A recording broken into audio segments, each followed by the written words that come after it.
illallah wahdahu la syarika lah wa asyhadu anna muhammadan abduhu wa rasuluh allazi la nabiyya ba'dah. Alhamdulillah, kita bisa bertemu lagi di pelajaran akhlak yang insya Allah kita akan melanjutkan tentang sanda atau lelucon Rasulullah atau senda gurau Rasulullah. Kita akan sebutkan contoh-contoh dari beberapa lelucon Nabi ya.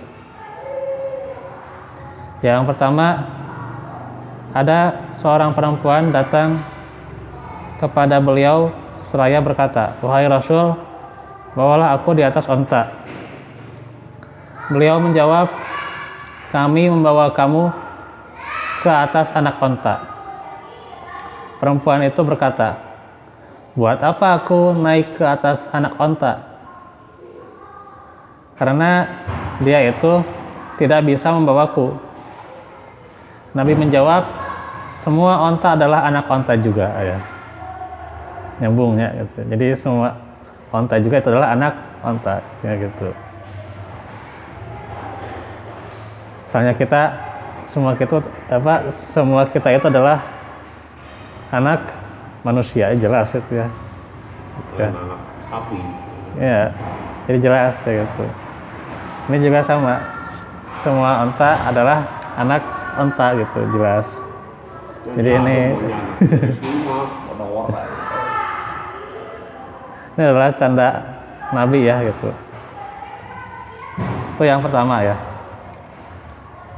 Yang kedua, ada seorang nenek tua dari kaum Ansor datang kepada Rasulullah dan berkata, "Wahai Rasul, berdoalah Tuhan untuk memohonkan ampunan bagiku."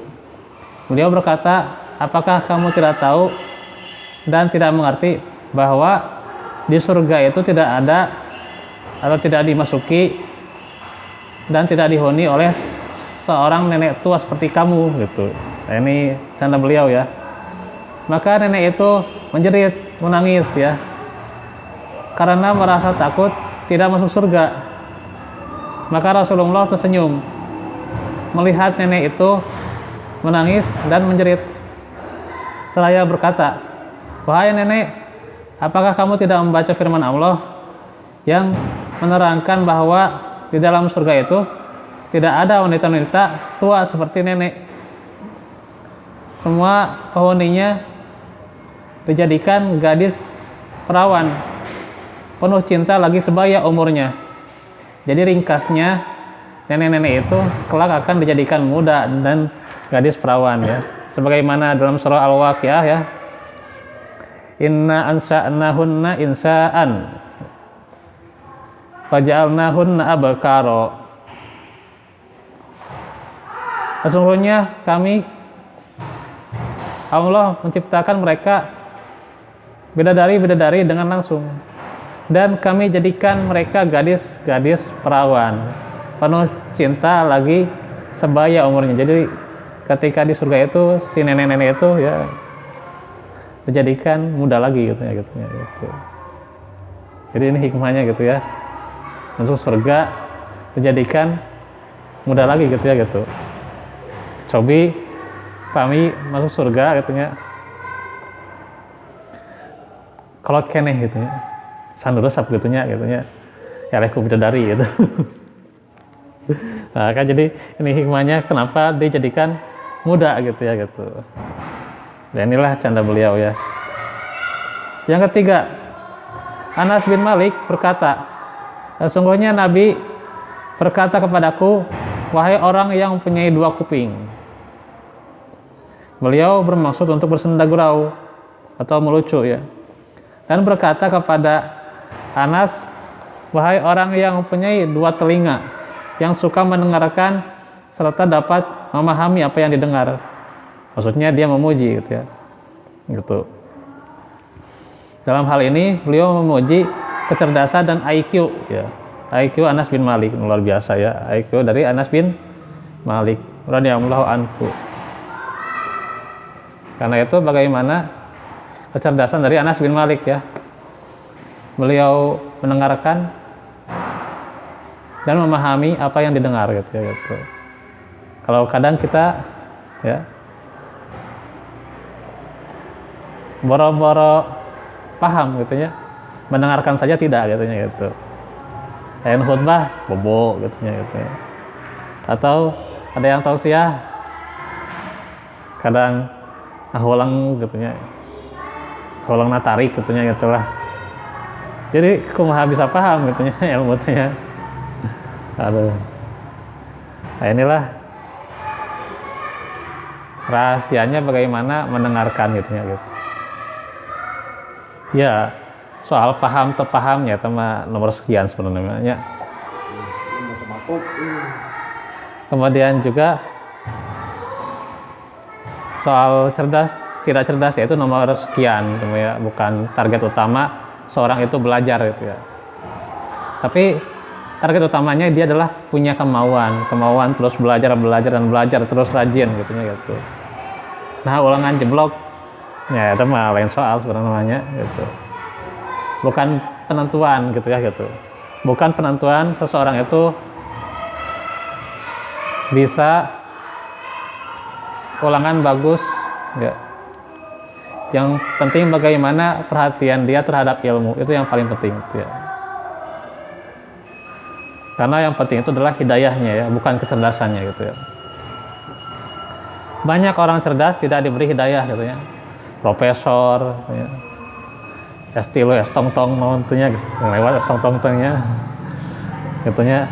Tapi tidak diberi hidayah gitu ya gitu. Sedangkan banyak mungkin kawan-kawan kita, saudara-saudara kita mungkin yang pendidikannya ya masih jauh gitu ya gitu. Jangankan dia sarjana gitu ya, SDW itu lulus sana, tapi dia rajin dalam menuntut ilmu gitu ya, rajin dalam mendirikan sholat tepat waktunya gitu ya. Karena itu kan dikatakan oleh sebagian bahwasanya terkadang orang bodoh itu lebih pintar daripada orang yang pintar gitu ya gitu. Gitu. Terkadang mustami itu lebih pintar daripada ustadz gitu ya. Jadi saya tuh udah lebih bodoh daripada mustami gitu ya. Mustami mah bisa mencari ilmu kemana saja. Kalau terkadang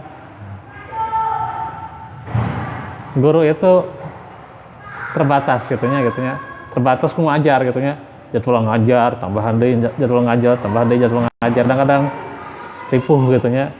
Kayak mustami mah nagen we gitu ya. Untuk ceramah gitulah, menuntut ilmu gitulah hanya kemana saja. Kalau seorang guru kadang jam sakieu saya ngajar deui jam sakieu, boro-boro istirahat terus saya ngajar gitu ya. Nah gitu. Ya mustami mah kadang bisa istirahat gitu ya. Kadang murojaahna lebih gitu ya. Dan mustami itu ya gitu ya. Ya guru mah ada serting jadwal gitu kadang-kadang gitu ya. Nah gitu. Jadi mustami bisa lebih pintar daripada guru gitu. Nah itu ya gitu.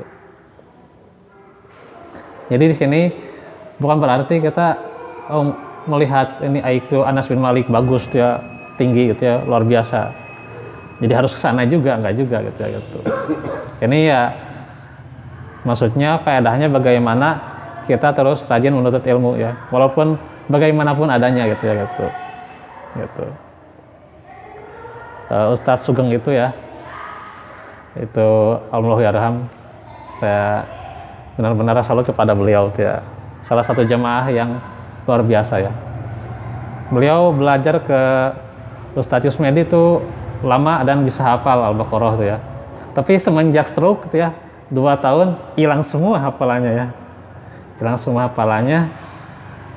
Bahasa Arabnya ge leungitan gitu ya, yang sudah dia kuasai. Tapi dari situnya ternyata lebih rajin, paling rajin gitu ya. Dan datang adzan selalu tepat waktu ya. Akhirnya mah boro-boro gitu ya. Kadang usadan can gitu, usadan can. Gitu kan. Nah, tapi beliau luar biasa. Jadi ini amal jariah beliau itu seperti itulah gitunya gitu. Terlepas dari kekurangannya apa itu ya dimafhum ya, itu dimaklumi, diampuni oleh Allah ya insya Allah.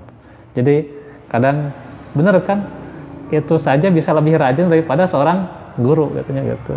Kadang-kadang orang mah nunggu adan we can adan we gitunya gitu.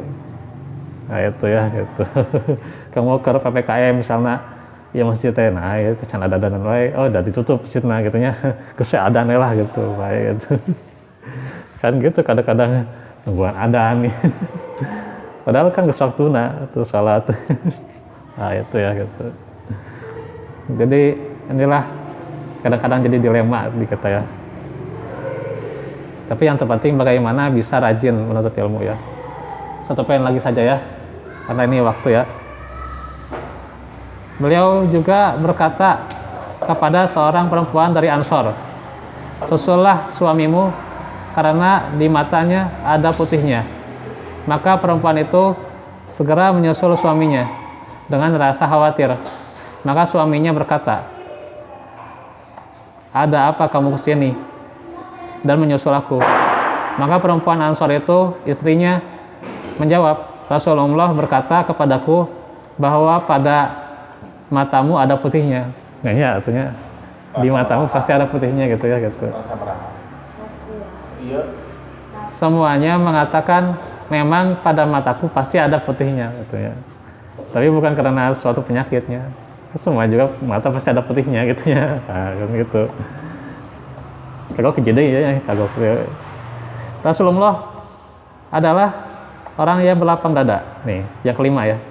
Terhadap para sahabatnya.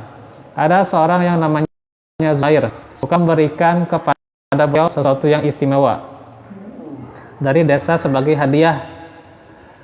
Dan Rasulullah pun memberinya hadiah dengan sesuatu yang istimewa juga dari kota. Pada suatu hari, Rasulullah datang ke pasar dan bertamu dengan Zuhair sedang berdiri.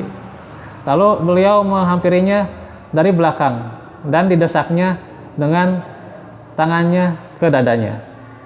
Zuhair merasa bahwa yang menyekapnya dari belakang itu adalah Rasulullah.